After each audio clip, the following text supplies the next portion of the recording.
Hi, I'm Nicole. I'm a relationship and intimacy coach, and I'm really excited about today because I'm going to be talking about something really important. I had a really cool weekend. I had the opportunity to attend a workshop by Esther Perel, who's a renowned couples therapist whose work I really admire.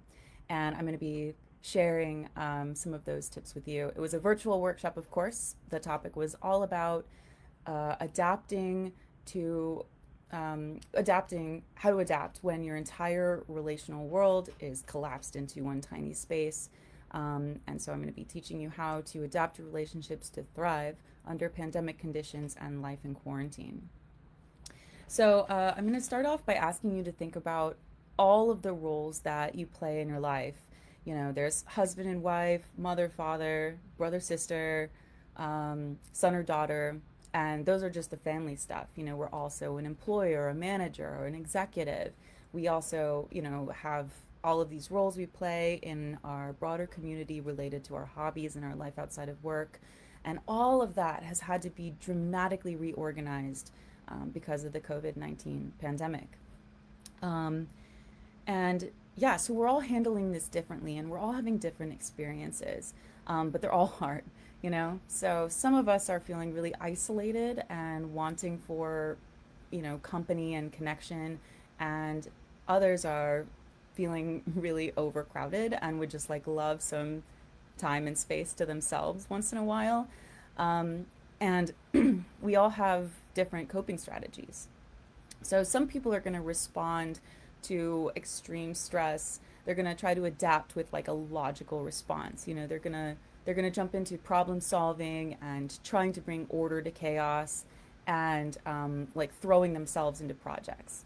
And then other people are going to have a much more like outwardly emotional response, where they're going to deal with extreme stress by articulating and exploring and expressing their emotions. And so that's going to present much more like anxiety.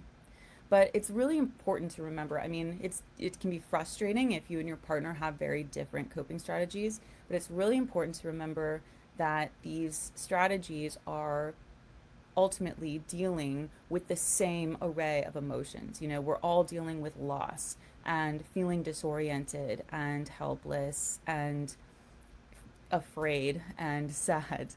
And that can really be helpful when you feel like you just cannot understand your partner and like how could they be acting this way at a time like this, that you're actually going through the same thing and that there is common ground and a shared experience that you can totally uncover while you work towards appreciating each other for what you bring to the table at a time like this. And by that I mean that resiliency actually needs diversity.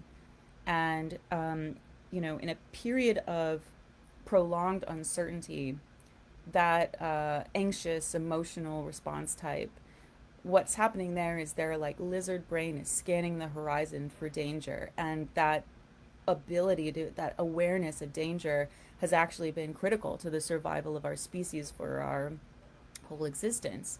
You know, logical response, people what they're focused on projects and they're focused on like possibilities for the future. And so dealing with something like this, these two styles of coping actually really need each other. And one more thing to say about that is that it's not going to be 50-50. Like all things in a relationship, nothing is 50-50. They're just interconnected in whatever ratios naturally occur. And that's really important because if you're keeping score, stop doing that. That's a lose lose.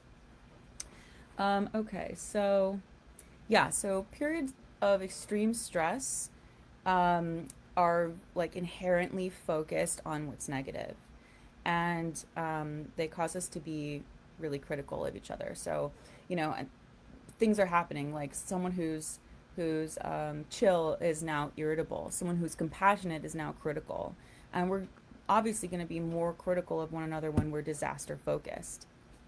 Um, and to deal with that, you want to consciously shift your attention to the positive. And when I say shift to the positive is not like this like surface level positive. It's actually, you need to look for the currents of positivity that are actually enduring no matter what the external situation is. And then you're going to draw that out. You're going to uncover that and just bring that into the space of the relationship. And here's how. So, for example, instead of saying to your partner, like, thank you so much for doing the dishes, I really appreciate that, you're going to say, wow, it was so thoughtful of you to do the dishes. I really appreciate that. Or, oh my gosh, babe, it was really generous of you to take the kids so I could take a nap. You know what I mean? Because then your comment is not about what they did, it's about who they are. And it feels so good to be acknowledged for something like that. And feeling good at a time like this is awesome. It does everyone a favor. So, yeah, so extreme stress um, causes us to be critical of one another because we're disaster focused. More about that. Language. Language is really going to come in handy in a lot of ways, especially in the next strategy that I'm going to talk about, which is all about boundaries. Um, you know, when there's shelter in place orders and we're all stuck at home with nowhere to go, there's actually going to be a lot of boundaries in our life that are going to be dissolved. Parents who are now suddenly um, in charge of or involved in their child's schooling in a totally new way, they're going to experience a set of frustrations that they've never experienced before, and so might be coping with this by reaching out to other parents who are having a similar experience or making contact with just other parents in the neighborhood that maybe they uh, don't know very well yet, to establish relationships to solve problems like how are we going to go to work and watch our kids. But maybe, I don't know, maybe more important, maybe just as important as that is creating boundaries that weren't there. So, creating boundaries around work when you just have the one space. Like if you are working at the dinner table, clear it all the way off. If there's school happening at the dinner table, clear all that all the way off when sitting down to dinner versus just shoving it in a corner. Because creating that boundary is really going to go a long way to shift the experience from work to home life. And we all have to kind of rely on our imaginations a little bit, but boundaries really help. The other thing that I'll say about boundaries is that it's it's easy to feel, uh, you know, crowded when we're on top of each other the way we are in quarantine. And it's totally okay to say, I need a little space right now. It's actually more than okay. It's your job. It's your job to make sure that you create the space for yourself, for your mind to wander, if that's what you need. And you just do this by saying it out loud, like, I'm really sorry. Just I can't have any more conversation. I'm gonna go take some space, and then your partner can give you the space you need, and then you can come back and be the one to reestablish communication after your need for space has been satisfied. So yeah, so some people are really uncomfortable with setting boundaries and just don't have a lot of experience with that at a time when you really need that tool the most. So what I recommend is in a moment of calm, sit down with your partner and have a conversation about what space means to the two of you. The physical space that you occupy, ask what are you struggling with? Like, how can you feel more supported and just more alive in this, like, you know, space shuttle sized capsule that we're occupying?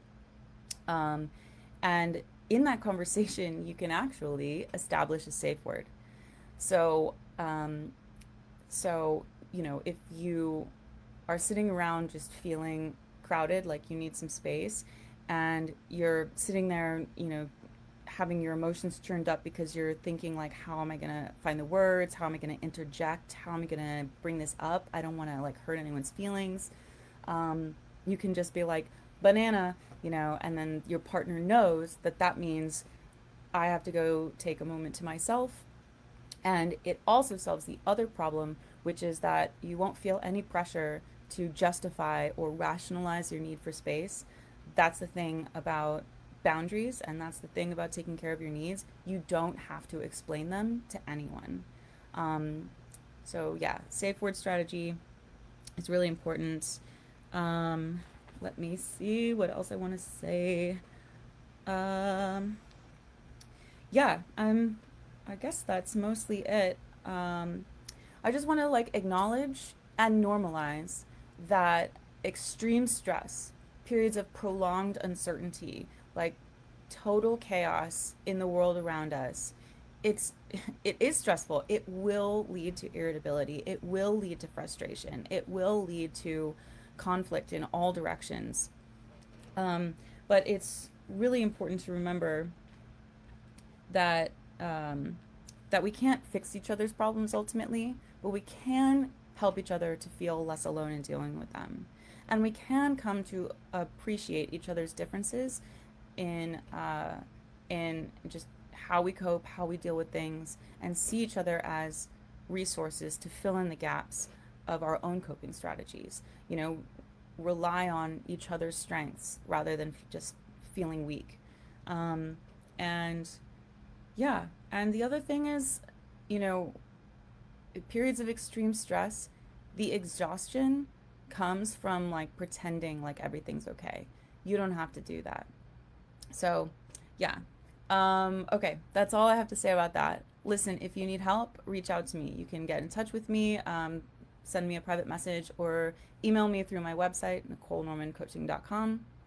And yeah, I hope you're well and hanging in there. And I'll talk to you next week. Okay.